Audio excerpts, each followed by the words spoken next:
I'm New John Green, and welcome to Crash Course. Old John Green, didn't make it after, Crash Course was, acquired by United Russia. I was just an American journalist working in Russia who happened to be nearby. Our topic for today, incidentally, is Russia.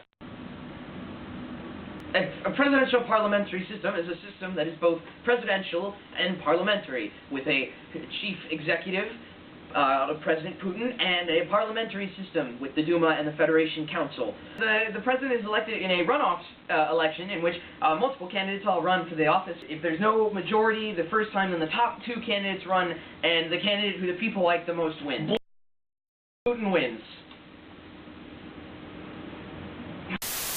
There's a prime minister, kind of like a vice president, for all you Americans out there. The prime minister is chosen by the president and voted in by the Duma, but the Duma always picks what Putin picks because Putin's picks are the best picks.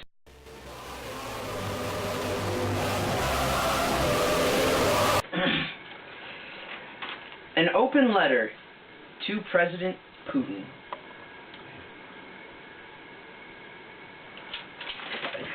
Dear Mr. Putin, you are the best president Russia has ever had, hands down. You have a 100% approval rating and will win every election ever, even after you have retired or are dead. I would like to...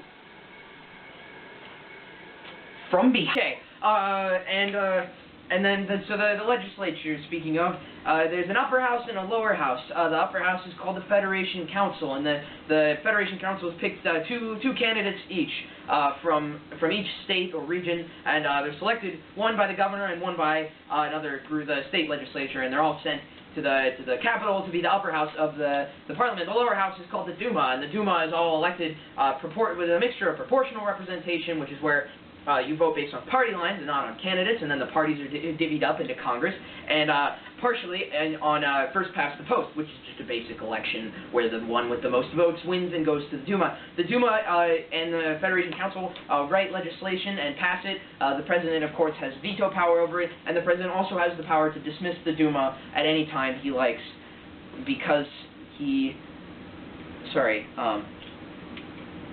because he is always right.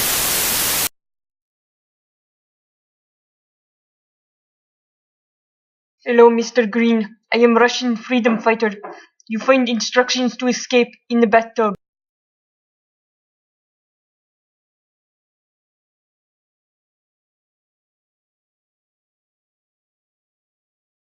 And then, so let's move on to the judicial system of Russia. You know, it makes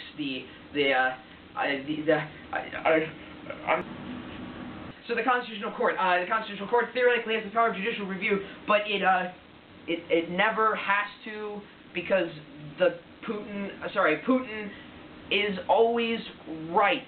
The Supreme Court is the highest criminal appeals court, and it always prosecutes the gays. The rule of law in Russia is the very best. Everyone is equal under the... Well, that's not exactly true. Okay.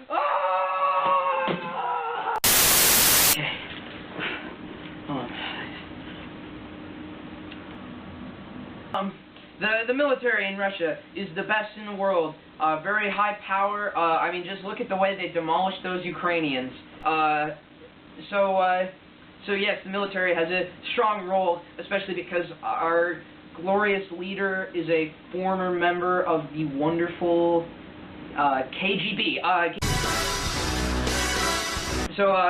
Political parties in Russia. The main political party in Russia is called United Russia. This is because it is a conglomeration of everybody who supports President Putin, which is everybody who is right. I'm assuming they mean to the right side of the political spectrum. Is right? That's what...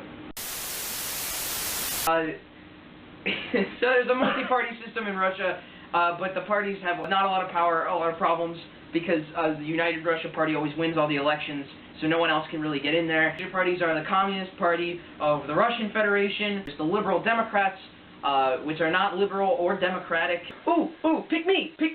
Yeah, it's me from the past. So what are the conditions of journalists in Russia like? I've heard that a lot of them are killed by the government, and also that it is a very dangerous environment for journalists, and the freedom of the press is heavily restricted in Russia. But nonetheless, I think I'm gonna move there.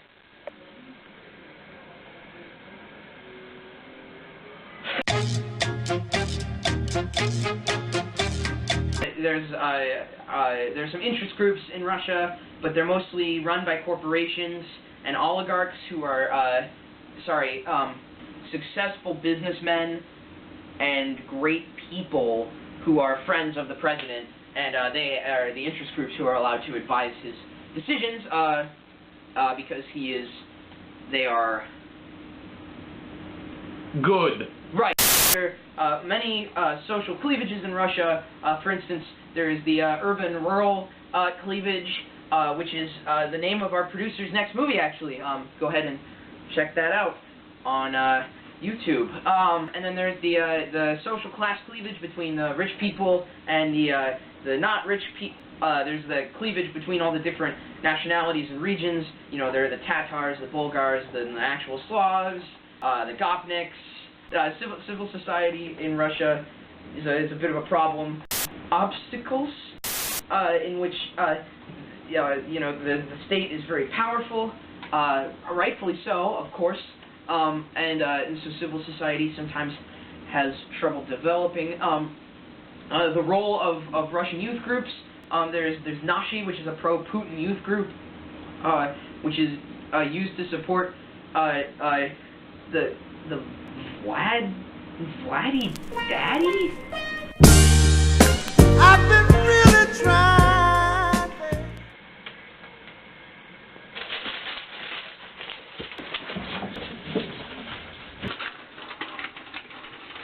1917, there were two Russian revolutions. Okay, the first one was to depose the Tsar and input a democratic government. Got it. And the next one was to depose the democratic government and put in Vladimir Lenin and the Communist Party. Got it. And then in 1923. This is just the history of Russia. Mr. Green! No! Looking for something, Mr. Green? No! You betrayed me! Ah! Oh! Oh, God! Oh! John Green! You're not my friend anymore, John Green! Oh, God, not the eyes! Oh! Здравствуйте, thank you for watching. New John Green did not make it through video. He died tragically, fell into bathtub, hit head on bathtub by accident. Very sad. Too bad. It's very dangerous to be journalist. Thank you for watching.